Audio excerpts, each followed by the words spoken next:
Cotonou s'est réveillé ce jeudi avec une intensification des échauffourées de la veille autour du domicile de l'ancien président Boni Yayi. Les manifestants qui ont occupé les abords de ce domicile depuis la veille ont intensifié leurs mouvements et sont prêts à en découdre avec la police et l'armée pour protéger leur leader.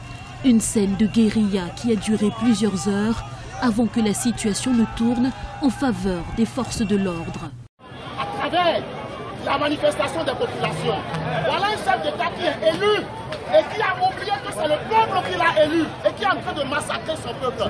Ce qu'il a fait de trop, c'est qu'il a tenté d'arrêter l'ancien chef d'État Thomas Boni Yayi. Et le peuple dit non, à ça. Et nous disons il doit dégager. Il doit dégager parce que le pays ne lui appartient pas. Le Bénin n'appartient pas à Patrice Talon.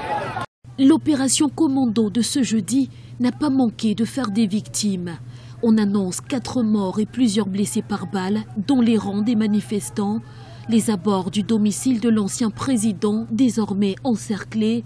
Les manifestants tenus bien à distance, ce qui s'apparente à une assignation à résidence. Pour le ministre de l'Intérieur, il ne pouvait en être autrement. On ne peut tolérer des actes de vandalisme. Ceux qui sont rassemblés en face de chez Boni Yayi, en plus d'être ses partisans, ils sont aussi des vandales. Hier, par exemple, en attaquant le ministère du Travail, ils ont dérobé une trentaine de motocyclettes et 2 voitures. Ils se sont attaqués à des distributeurs de billets de banque. C'est tard dans la nuit qu'il y a eu quelques actes qui sont allés contre la consigne donnée. Probablement les militaires étaient débordés et ils allaient vers des points névralgiques comme la radio, comme des banques. On ne pouvait qu'agir de cette manière pour les retenir et les repousser.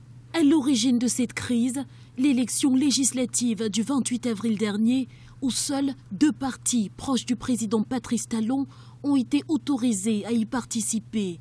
L'opposition avait marqué son indignation et les anciens présidents ont appelé à l'arrêt du processus. Quelle sera la réponse de l'exécutif face à cette situation? La réponse dans les prochains jours.